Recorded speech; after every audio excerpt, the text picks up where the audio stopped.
Hi there, thanks for dropping in today. Um, so what have you been doing during these times that we can't get out as much as we used to, or it's been stormy and the power has been off so you couldn't use your sewing machine? Well, there are lots of other things we could be working at. Housework, which we don't want to do. How about, have you been knitting yourself a pair of socks for those cold winter evenings? Or are you doing some hand embroidery work? Are you doing some working with wool? Little pictures working with wool. Maybe cross stitching. Maybe you're sewing the binding on your quilt, or sewing, or God forbid, mending or sewing on buttons. Whatever you're doing when you're hand stitching, you probably need something to catch all those little pieces of threads and wool that you're cutting off as you work along and as you go. So today we're going to make a little thread catcher. Now there are many different designs and many different patterns, and I'm sure you already have some, but I thought this was cute. It's so portable. You can fold one side in and look how little space it takes. Matter of fact, because it is so easy to make and easy to carry around, why don't we make a few? Have one for your knitting needle bag, have one for your hand embroidery, have one for your cross stitch, and you're not always looking to see where the one you made is. Let's go with a whole bunch at one time. Make them for your friends too, because they're cute and easy and fast to make. I was thinking, I was doing some knitting the other day, and a piece of thread had fallen down, and I started thinking of Eleanor Burns, who did Quilt in a Day, and she would be cutting out her fabric and have a piece of fabric that she wasn't using. She'd just toss it over her shoulder, and away she would go. Well, that looked pretty cool, so I did it once, but it was still there the next day. Evidently she has a crew that come behind her and pick it up. We don't, so we might as well clean up as we go. So we'll start with our little thread catcher. I don't have a template for you, but you're going to make your own, and it's no problem at all. We're going to need an equilateral triangle. You must remember that term from junior high math. And to make that, this particular one, they want it 9.5 inches long to make this size. And I just took a piece of printer paper. You can use just any kind of paper. Took a piece of printer paper. I measured over 9.5 inches, and when I got to that point, I marked that point and cut the rest off. The less I have to look after, the better. I didn't need it, so get rid of it. So I cut my extra off. Put your paper lengthwise and fold it exactly in half. Make a nice crease on it. Fold it in half, because this is going to be very valuable as we go along. Now, if you think you might not be able to see the crease, then take your pencil or pen and draw a line where that crease is, just to make it easier for you to work with.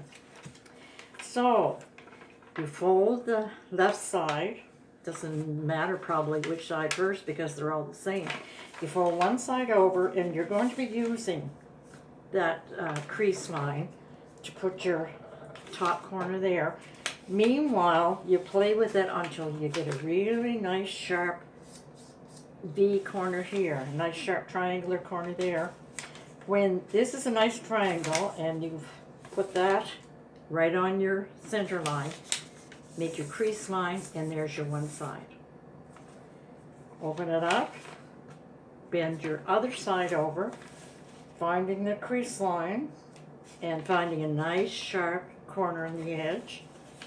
If you think you have it nice and sharp in the bottom and right on your middle line there, fold it down. And there's your template.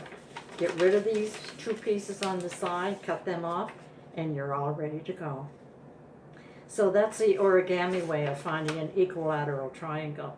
And it's very easy, and it does make equal sides. I measured it to see. I didn't want any questions. So when I held it up, each side is exactly 9.5 inches. And you get that by very carefully measuring your 9.5 at the first. then when you fold it that particular way, they're all going to be the same. So there's your template. If you decide you wanted a larger one, you just get a bigger piece of paper and measure. If you want to make one 11, just measure over 11 inches. You need a large enough piece of paper. Make sure you fold it in half. It's exactly half and a nice crease, and then fold in each side. Go from there. We'll go over that again just before I leave, but I thought it's a quick and easy way to do it, and you don't have to worry about knowing your math. You don't have to start shivering like you did when you walked in the math class in high school if you didn't like math. Now you're going to cut out, use your template to cut out two triangles. Now remember, you either want coordinating fabrics or contrasting fabrics, something that'll work well together, and put them wrong sides together. This sounds familiar. I mean, right sides together. This is even more familiar. Put your right sides together. So 1/4 inch around 2½ sides. Leave your space so that you can turn your fabric, and of course you might want to back stitch at either end of the space, the opening. When you turn your fabric, if you see you might have extra on your corners, you might want to snip those corners before it's turned, so they're not in the way. You gently turn it so that you're not pulling on that seam line that you had just sewn. And I'm not going to be fussy because you know what to do. You know to pull the corners out very carefully. And you have nice sharp corners. Or with this one, actually mine aren't going to be overly sharp. I decided I want them a little more rounded, and when I did my stitching I went around sort of in a semicircle, and so mine are not going to be super sharp like as if you had sewn it following the exact directions on the material. Now press it well and press your opening part in and sew an 1/8 of an inch seam all the way around, which will close off this part. And you have a nice flat triangular piece of fabric, and the next thing you do, you just take one side. You're going to do this with each side. Decide which side you want on the outside and on the inside. Take one side, find the exact halfway mark, then you fold it down again and find half of that, or 1/4. Get into all kinds of math here. So you take your side, fold it in half, and then fold it again. Now this time you mark those 2 edges, because that's where you're going to be stopping your seam line.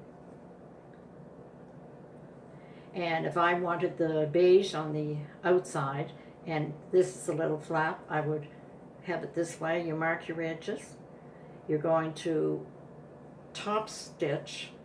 You could even follow the line of stitching you just did, and just top stitch to the point where you marked, that 1/4 point.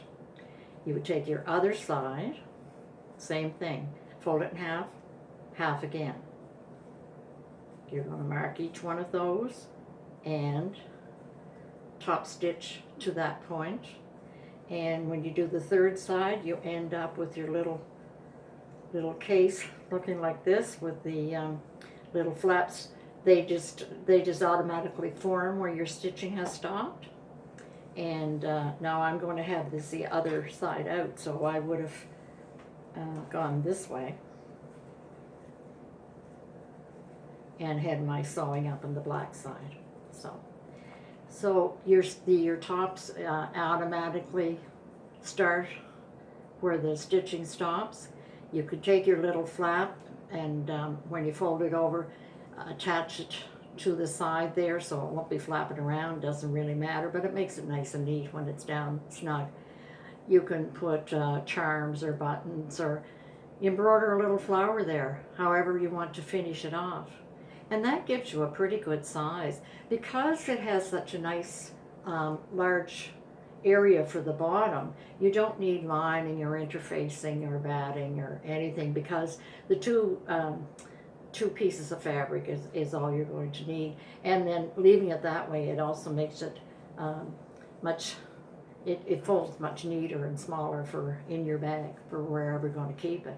You can put it in your sewing bag, your matching sewing bag, which matches your chicken pincushion, or you can put it in with your knitting or wherever, but it makes it nice, a nice neat size. So I expect to see quite a few of these.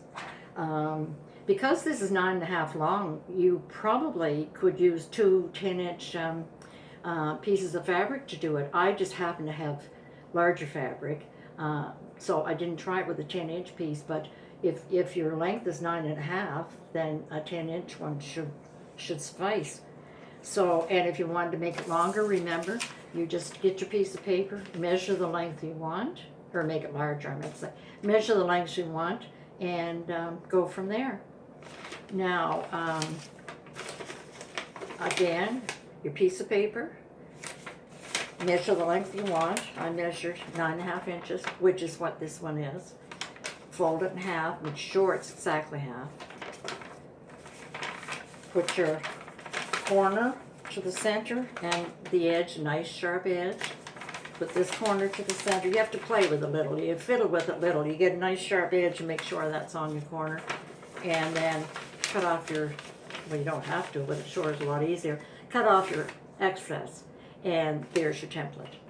So I hope you make several. Make one for your knitting and one for everything.